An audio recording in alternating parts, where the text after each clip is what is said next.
सबसे तो बड़ी चीज़ है कि सहयोग ये प्यार की देन है।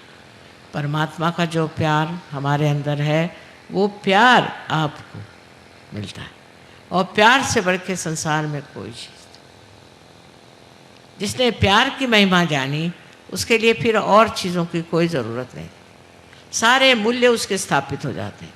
प्यार ही वो पानी है जिससे कि अपने देश का जो ये बड़ा सुंदर पेड़ है ये सजीव हो जाए। आपसी प्यार, आपसी दोस्ती, अगर हमारे अंदर आपसी प्यार होता और आपसी एकता होती तो क्या मजाल है कि हमारे ऊपर किसी और का राज्य हो सकता था। आपसी प्यार, आपसी दोस्ती, आपसी एकता आने के लिए सहयोग चाहिए। इससे कलेक्टिव कॉन्शसनेस, जिसे हम कहते हैं सामूहिक चेतना, स्थापित होती। दूसरा कौन है, सब एक जीव हो जाते। अब देखिए इतने दूसरे दूसरे देश से लोग आए हैं, अनेक धर्मों का पालन करने वाले, इनमें जो एक जीवता है, इनमें जो समाधान है, एकात्मता है, वो आपको कहीं नहीं मिलेगी। आप हैरान हो जाएं कि किस तरह से ये लोग एक हो गए।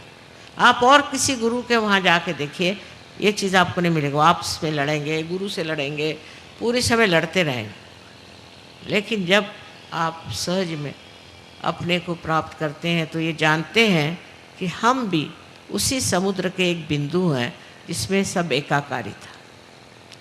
समुद्र के आंदोलन से हम उठते हैं, गिरते हैं, चढ़ते हैं। ऐसी सुंदर स्थिति, ऐसी सुंदर समाज व्यवस्था अपने आप घटित हो रही है और इस हिंदुस्तान में होगी। जो गलत लोग घुस आए हैं और अपने को बड़े अधिकारी समझते हैं, इन्होंने कोई त्याग किए नहीं, इन्होंने देश के लिए कोई संग्राम किया नहीं, मुफ्त में आके कुर्सी पे बैठ गए। इसलिए अपने देश के प्रति भक्ति होना ये बहुत आवश्यक है। महज इसलिए नहीं कि ये हमारा देश है, हमारा जन्म हुआ, क्योंकि ये बड़ा महान देश है। इसकी महानता मैं तो वर्णन नहीं कर सकती। कभी अगर मेरे पास समय मिला तो मैं थोड़ा बहुत लिखना चाहती हूँ कि ये देश कितना महान है। इसको जानने के लिए, समझने के लिए आप लोगों में भी सहज की कुछ न कुछ प्रकृति आनी चाहिए, तब आप समझ पाएंगे कि इस देश में कितनी कितनी गहन बातें हमारे लिए हो गए, हमारा इतिहास हो गया, कैसी कैसी चीज़ें। देशभक्ति ये बहुत आवश्यक चीज़ है। अगर आपके अंदर देश में भक्ति नहीं है तो आप सहज में आ नहीं सकते। इस देश के प्रति आप ही को भक्ति नहीं, इन सब लोगों को है जो 75 देशों में सहयोग कर रहे हैं। आपके देश के प्रति इतनी भक्ति है कि जब ये बाहर से आते हैं तो आकर के और इस अपनी ज़मीन को झुक कर नमस्कार करते हैं और चूमते हैं। अब यही आपको सिखा सकते हैं कि आप अपने देश की शक्ति को पहचानें और देश का वंदन करें। इस पर तो बोलते रहें तो बोलते ही रहेंगे हम। और आज आप लोग इतनी दूर दूर से आए हैं, ठंडक में आए हैं, और एक माँ के लिए बहुत बड़ी चीज़ है। इतने बच्चे सामने हों तो वो क्या और कह सकते।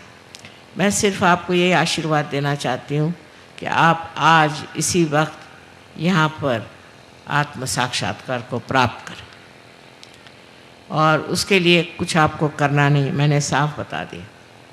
आप जहाँ बैठे हैं वहीं आपको गंगा पहुँचा देंगे, और आप स्वयं अपने हाथ में देखेंगे कि ठंडी ठंडी हवा बयार जैसे बह रहे। ये भी बड़ी सूक्ष्म चीज़ है। ये क्या है, ये बयार कैसी आती है, ये क्या है, अब ये सारी बातें बताने का समय नहीं, किंतु किसी दिन ज़रूर आपको बताएंगे कि ये क्या चीज़ है। यही चैतन्य का प्रभाव जो हमारे अंदर से बह रहा है, और इसी के दम पर कितनी चीज़ें आप कर सकते हैं। अपना शारीरिक, मानसिक, बौद्धिक तो आप ठीक कर ही सकते हैं, पर औरों का भी ठीक कर सकते हैं। ऐसे आप महान हैं और आप कीचड़ में कर फंसे रहें तो मैं उसे क्या कर सकती। आपसे अब इतनी विनती है कि एक 10 मिनट के लिए और ज़्यादा से ज़्यादा आपको इसे प्राप्त करना। जो कुछ भी मैंने कहा सुना उसको यही जानना चाहिए कि आपके अंदर शक्ति का जागरण करने से पहले तैयारी हो रही थी, उसके बगैर नहीं हो सकता। कायरों का काम नहीं है, और मैंने आपसे कहा कि मूर्खों का भी काम है।